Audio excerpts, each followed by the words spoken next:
Hey everyone, it's Robin, Artist Island Crafts, and welcome to my studio. On a recent live stream, I had a few questions about my fabric postcards and how I make them. I have a playlist that's linked down below in the description box that talks all about the various ways that you can make a fabric postcard, how I've made them in the past, how I make them now, how to mail them, all of that crafty goodness. But today I thought I'd give you what I hope is a quick version, but it gives you enough information to go ahead and move ahead and make some fabric postcards of your own. I love trading them, I love sending them out to friends and family, and I love using them as little thank you cards. So let's go play with some scraps.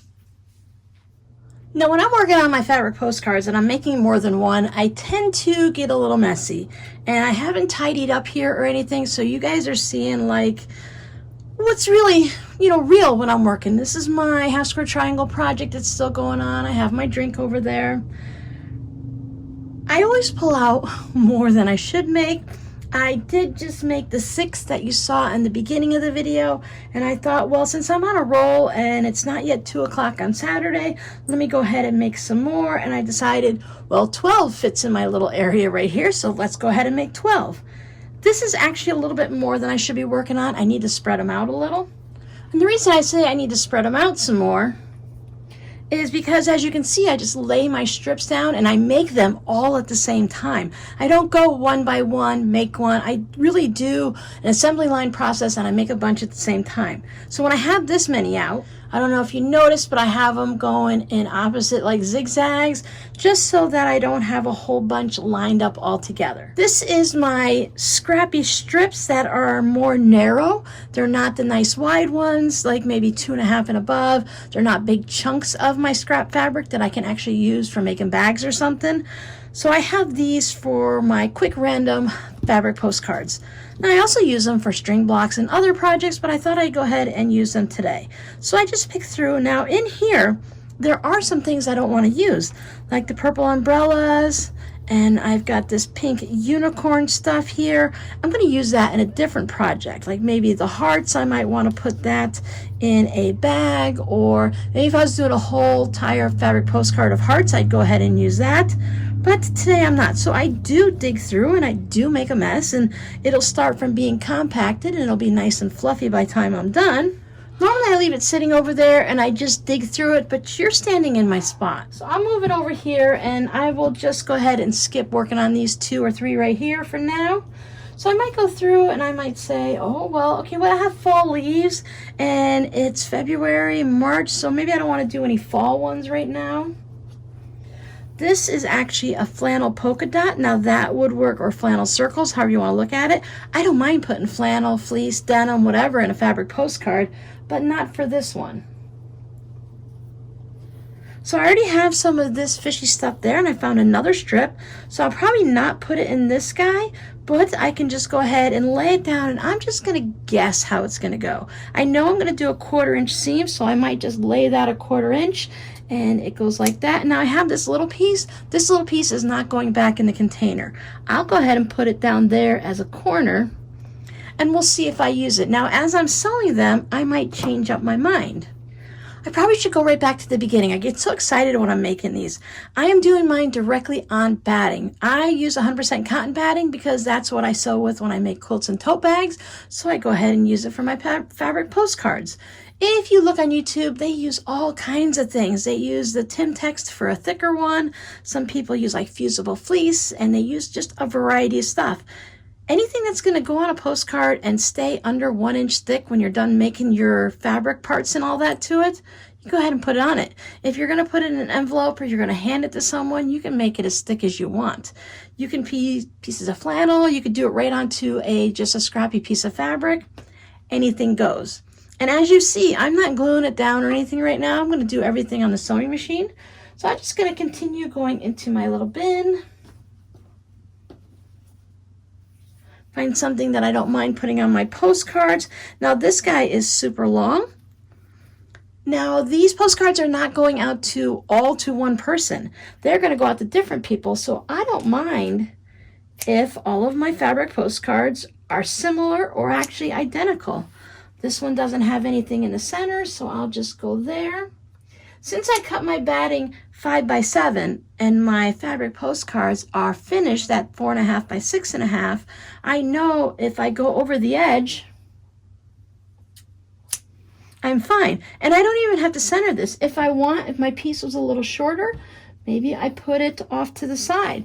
Maybe I want to go at this kind of an angle instead of diagonal. Again, I have a little piece left over, so maybe this one will be my leftover postcard, and I'll just add that down there. The width of my strips don't really matter to me. I don't mind if they're thin and if they're thick. I don't want them super thin because I am going to sew them right sides together and flip them over, so I do need to have them at least, you know, 1/2 inch, 3/4 of an inch would be nice.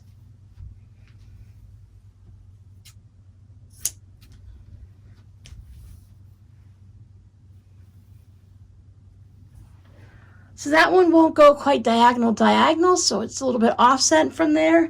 Once I finish them all up, I'll show you how I trim them, but it's really, it doesn't matter. Look, I can even pull in a solid, so maybe I want to go, I don't want to put too much black into these because, you know, I want them to be happy, but if you want to add a little bit of a black strip somewhere to just set off against the red, you can always add that.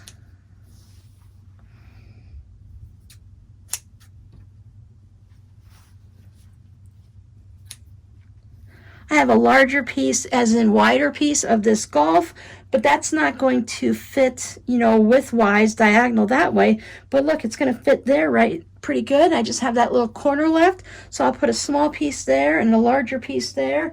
If I have something that's got a maybe a wider bit like this, I could always use it this way. And just let that go there. Now, none of these fabrics go together, but when you're working in scraps and it's just a fun fabric postcard, it's all going to work together. I don't mind mixing and matching random things because these are scrappy. This is not too wide for me, but if you think it's too wide, you can always trim it down and get 2 pieces out of it if you'd like. So I'll just continue adding these on. That one has a little bit of the batting sticking out, so maybe I don't want to put it there. That one looks pretty good. Because remember, we're going to sew them right sides together and then flip it over. So it has to be able to cover everywhere. And yes, I do keep a pair of scissors in my hand just so that I can trim things up as I go and I don't have to worry about, oh, where's something to cut with? I don't do the rotary cutter or anything like that. So here's some baseball ones. I don't make too many things with baseball, so I can go ahead and add that onto a fabric postcard. And that's a way of using it up, just like if you were to put it in a string block. So maybe, oh, that'll be a little bit big there, so I'll put it there. So let me finish up one so that I can go ahead and show you how to stitch it. Now, as you saw, I did not press any of my fabrics. If they were really wrinkly, I'd go ahead and give them a press. Sometimes I'll take the entire unsewn bit with all the scraps, and I'll just take it over to my ironing station and give it a really quick press on the whole thing. When I bring it over here, as I take everything to the left of the center, and I set it down in a left pile, and I take everything to the right and I put it in a right pile. Not that it needs to be specific anywhere, but I know I laid out my strips by size, so it just becomes helpful. And I keep that to the side of my sewing machine. Now my thread, I have some old Coats and Clark thread that I purchased early on when I was sewing. So yes, it's probably 10 or so years old, probably more, but it's in my air-conditioned house. It doesn't get super hot. I keep it outside of the sun. Most of the time it's been like in a closet in a plastic Tupperware type container. So I find that it's still good, especially for fabric postcards. Maybe I might not want to make a quilt out of it, or I might not want to use it in one of my tote bags, but fabric postcards aren't going to get washed a lot. They don't get super handled like maybe a tote bag or a pillow or a mug rug or something. So I have whatever color I happen to have in my bobbin, it doesn't matter. Whatever color I happen to have up top for my thread. I'm currently using a just a regular type of blue. Blue doesn't go with anything that I'm sewing, but because it's all scrappy, it now goes with everything. Now, depending on how you sew it, you might not even see the thread. So I have my centerpiece. I just give it a nice little pet. I just have my batting, nothing underneath it. I'm going to sew right on it. And this just means I'm going to need to clean out my bobbin area on a regular basis because the fuzz will go down in there. I make sure all those loose threads are just out of the way. I'm not even going to worry about trimming them. Right sides together. I'm going to line it up so that it's right along the edge there.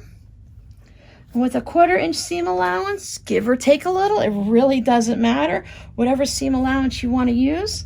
I'm aiming for the inside of my presser foot here, which gives me about a 1/4 inch, but I would not use it for a quilt. When I get to the end, I lift my presser foot. I take my fabric piece and I just fold it over and I just give it a little pet. I don't even finger press it or anything. Bring up my needle, I slide it over, and I'm gonna top stitch on it. 1/8 of an inch, 1/4 of an inch, 1/16 of an inch. You can skip this part completely if you want.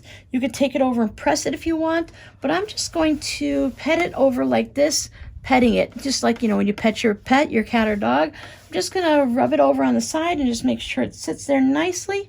With the cotton batting and the cotton fabric, they all like to stick together. So as I'm sewing, I just make sure I'm holding this one this way and that one that way so I don't get that ridge. But if you get the ridge, it's not going to matter. Why? Because it's just a fabric postcard. So when I hit the end, I will trim this up.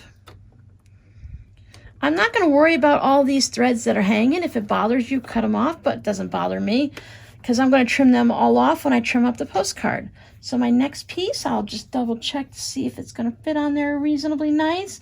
Just aiming for equal distances from here to there since it's not extra long, and I'll sew this one down.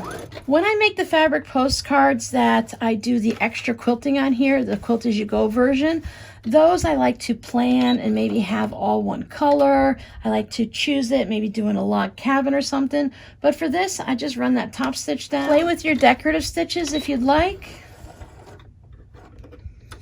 Or as I said, skip it all together. Now just keep working my way down. I know I made it a little bit extra large, so I have that wiggle room, so I can trim it down. Fold it over, needle up, put it back down. Now when I finish this, if this piece doesn't cover completely, and it doesn't look like it will, I'm going to go ahead and sew. I'll sew it down first. I don't want to change my mind and get another fabric. I could, but this is just supposed to be quick and fun and simple, no thought process to it. Pop in a movie and go, binge watch some of your shows. So I have that little bit there, so I'm just going to leave it. I'm going to do this side, and when I go and I trim everything up, then I'll just double check. If I can't get my ruler on here to trim that up, I'll go ahead and sew another piece on. So I'll continue doing this to the other side, and then I'll show you how I trim them up. Now when I trim these, I am using a good rotary cutter. I do not have a new blade in this. I try not to make a bunch of fabric postcards when I have a brand new blade. At that point, I might use the one that I use for cutting paper. I don't want to dull a good brand new blade by using it on the batting and on an old cutting mat and stuff like that. You can use a brand new blade. It would be really nice to cut it, but I like to have my new blades for my fabric, and I like it to last just a little bit before it starts to get dull. So I am on an old cutting mat. This section right here is all pretty much worn out.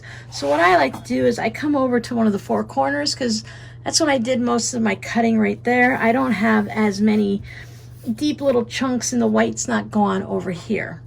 I'm using an old mat because I'm cutting on batting, and the batting is going to go right into the mat, and I don't want to deal with trying to get it out of my good new mat. I want that to stay nice and sharp for, again, cutting fabrics. So I'm going to cut it over here on this old mat, and that's what I save it for. And it's two-sided, so if you have a two-sided mat, one side could be cutting fabric and the other side could be for cutting junk until you get to the point where you're buying a new mat also. Then you have a secondary one. I have that corner that's sticking out and I have that little piece there. This corner is completely full. So I like to put the full section, if I have one, over to the left. And that's just an ease for me. Now, if you're new to this and you're not really sure where your batting is, you can go ahead and just cut the excess fabric off. I am not going to use this fabric for anything. This was in my scraps. If you're a chrome quilter, you might get a little excited for these. I don't want to use them for anything. I've used them, and I've used them some more, and now they're in that section. So those, I can cut those off just so I can see my edges. I normally just go ahead and do a little peeky, but I know I have that the batting is showing there and there. So I know my batting edge is there. And if I put this on a fabric postcard and there's no batting there, it's okay, it's a fabric postcard. It'll be fine. So I'll just line this up, and I know I need to make it 4.5 by 6.5. So I can just look, and if I want to get more of the corner pieces in, I can go over there. If I say I want to make sure I get enough of this, I can move my ruler this way. So depending on how you do it, you'll move your ruler around to get it to the way you want. And if you want it to be a little wonky, you can go ahead and cut it like this. What I try to avoid is having, just like when we're doing string blocks, I try to avoid just having that little bit of fabric in the corner. Not that it matters on a fabric postcard, just that it annoys me. So I just put it there. Now, if you have a rotating mat, or if you're working on a smaller mat that you can spin, that works good. Normally I can cut 2 sides, but again, you guys are in my spot. I'll just put it there. Then I can spin it around, and I'm going to line it up on the 2 sides. Make sure I'm getting it at 4.5 by 6.5.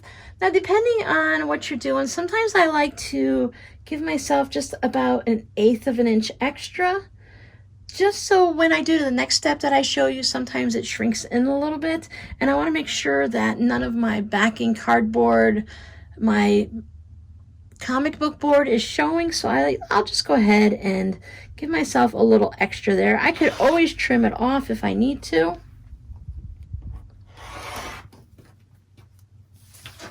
So for me, all of this is in the trash. Now I'll take you over to my pressing station and I'll show you my next little trick. As I mentioned, I use comic book boards, so I cut them up. I like how they add some firmness to it. They have a little bit of give, but in this narrow section here, they're nice and firm. There's a shiny side and a regular side, and lately I've been putting the shiny side out. So I make sure that my piece is going to cover everything. When I'm using heat and bond for a variety of projects, I save really a lot of my teeny tiny scraps. Things most people might not save, like I have this thin strip here. I have this little bit here, and these are perfect for my fabric postcards. So I just lay my card out. My end goal is to fuse this to my card so that when I go and I stitch it, I don't have to worry about clips or anything. I can just quickly stitch around it and nothing will shift. It holds it together. You don't have to do this. You can use a glue stick, or you can just use your little quilting clips to hold it in place. It doesn't really matter. So I just have this piece, so maybe I want to hold this corner in. So I just pop that on. And I try to avoid some of the bigger pieces because I could still use those for something else. But these little pieces, they peel off super easy. It's not that big of a deal. So I just look down into the bottom of my bin, and look, I have a whole piece there that I can use. I don't need to fill the whole thing, but I just want to have some of the corner areas and something in the center. Put this one on the edge. So these random little bits really aren't going to work much for anything in other projects that I do, but they just work perfectly for this. So even something as small as that little piece there, it's going to hold my fabric postcard in place. If you have scraps of that Heat and Bond Ultra, you can go ahead and use that, because as long as you stay away from the edges with that product, you don't sew through it anyways, and it'll hold it nicely. So it's a good way to use those little bits. So I let it cool off for a minute. Once it's cooled down a bit, if I peel it off when it's really hot and warm, then there's most likely that I'm going to peel the glue. And since these pieces, there's edges all the way around and it's not like right at the edge, it's not connected to anything, I find that I can usually just peel it right off. Yes, I use some of my smaller scraps. I save little pieces of thread that are cut off for art projects, and I do save these little scraps of heat and bond. Our supplies are not inexpensive. Quilting and crafting is a bit of a costly, I don't want to say hobby, but it's something that we do that costs a bit of money. So if I can make use of these little bits, can you see them? They're just a little bit shiny on there. I take my card, figure out what side I want, so I'm putting it on the dull. It doesn't really matter either way. I just line it up, and this is why I went a little bit larger, because sometimes when I put this heat and bond on like this in these weird shapes, sometimes it shrinks in, and just enough that I can barely see the cardboard on the outside edge. It's not that big of a deal. You can always trim it up. I'm going through all the fabric and the seams and the batting, so I want to make sure it sticks really well. I give it good steam, and then I hit it with the quilter's clapper. Just to make sure. I can, and I have in the past, gone ahead and steamed it from this side, but it does make the cardboard buckle a little bit. So I find by using this clapper, it will allow it to sit flat. And everything is adhered, so I know I don't have to use any, I can't use pins on this, but I don't use any clips or anything like that. And it saves me time, because if I'm making 50 of these for Christmas or something, I don't have to worry about clipping 4 clips times 50 to put them on and take them off, and it just becomes annoying. So this way I can just stitch all the way around, no problem. So let me go ahead and show you how I stitch them around. Now, there are many ways you can finish these off. I have this little feathered arrow stitch. Some people, I've seen it called a stretch buttonhole or something or whatever. But for me, on my brother's CS6000I, it's stitch number 17. I also have it on my Juki, so I think most machines do it. You can just do a straight stitch around it and be done. You could put binding on it. Some people like to do a satin stitch, but I don't like to do that because it tends to separate the front of your card from the back, because it perforates it all the way through while you're stitching. Some people will do, you can do a buttonhole, you can do, I guess if your serger can handle the cardboard, you can serge it, overcast, anything you want. By using stitch number 17, it reminds me of a feather stitch when you're doing hand embroidery. And you can make it as wide or as narrow as you want. I want to hold down my postcard, and I like it to go over the edge a little bit. When I start, I bring my bobbin thread to the top.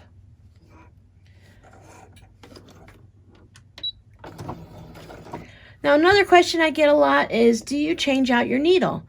No. Does the needle sewing through the cardboard or the paper dull your needle? Of course it does. Sewing through fabric and batting is going to dull your needle. They say after you make a bed quilt, you should change your needle because of all the sewing and the quilting you've done. I just sew whatever I feel like sewing and whatever I need to sew until my needle gets dull. It'll tell me by going clunk, a clunk, a clunk, and it won't sew through the fabric nicely. If I'm doing 2 pieces of fabric together, I'll get weird skip stitches, maybe some puckering. And after you've been sewing for a little bit, you can just kind of feel it and hear it and know that it's time for a new needle.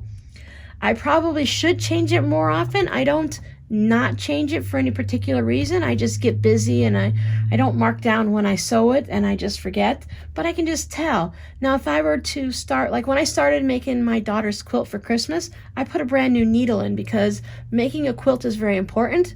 Making fabric postcards, if it gets a little off and it skips a stitch, well, you know, I'm just going to consider it part of the artwork. So I will just stitch this around, and you see how I have nothing in here, no clips in my way. I don't have to move anything. When I put clips, it would make it stick up like this, and then the top of the fabric postcard would get crooked compared to the bottom.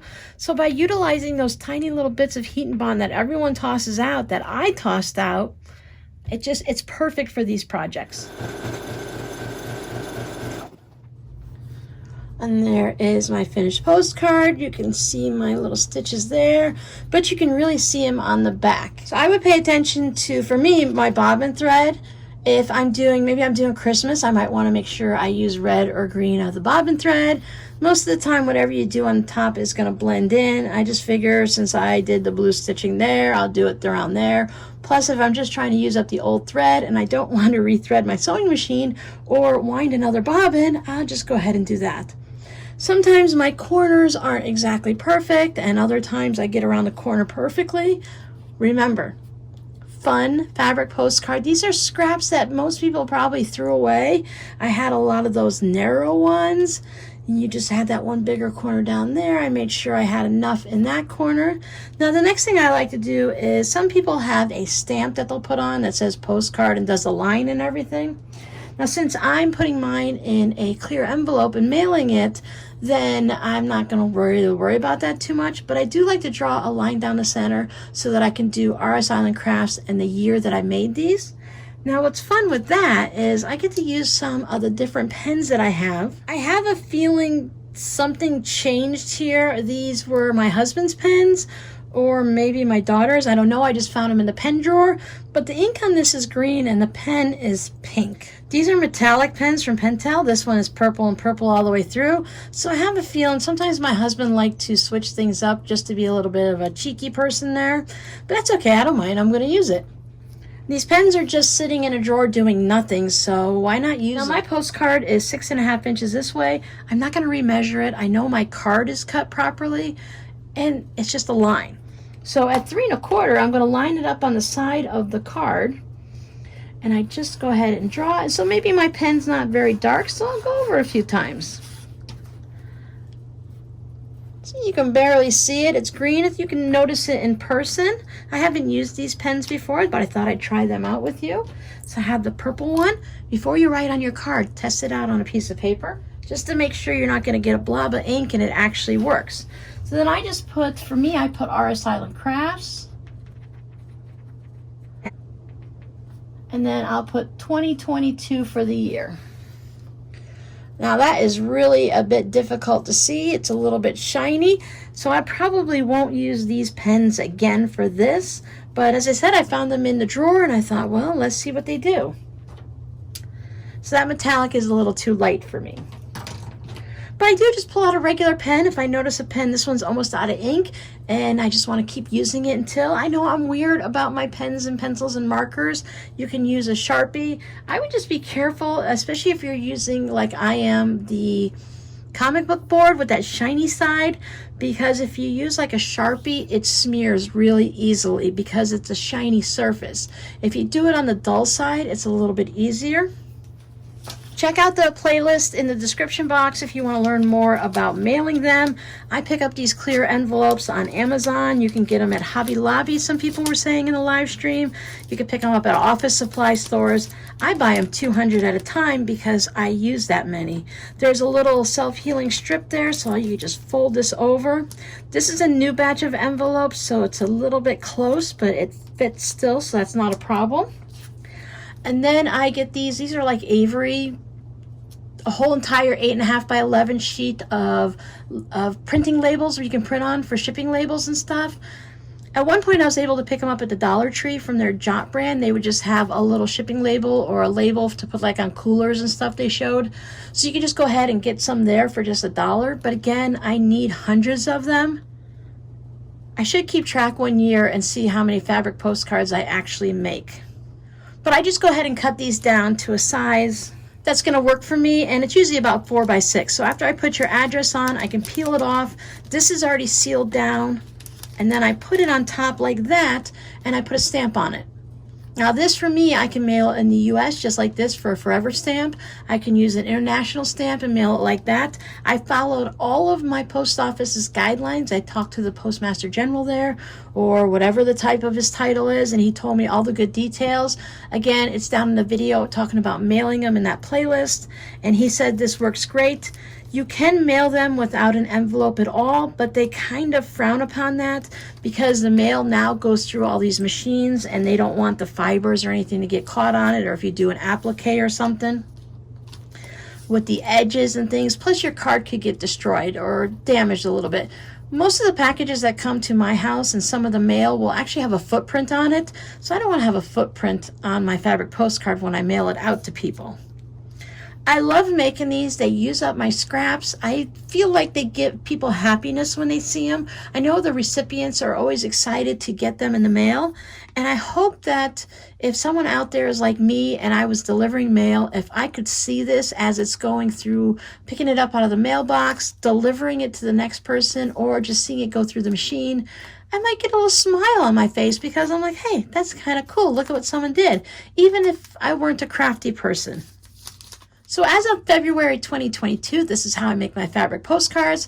Come back in December and I might make them totally different. But I have been making them this way for quite a while now. I just change how I make the front.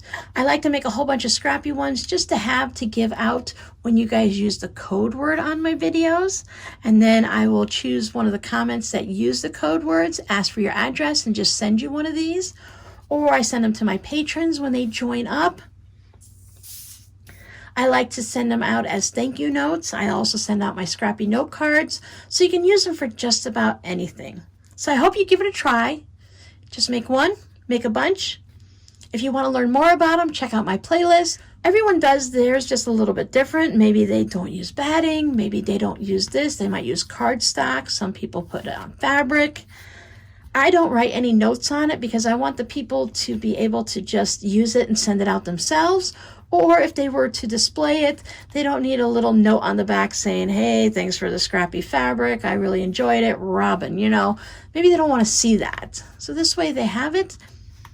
I talk in the videos about whether or not you want to tuck in a little note and stuff.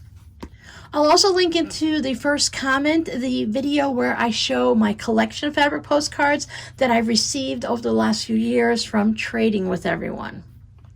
So thanks for hanging out with me.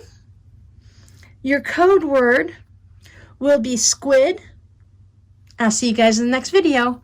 Bye.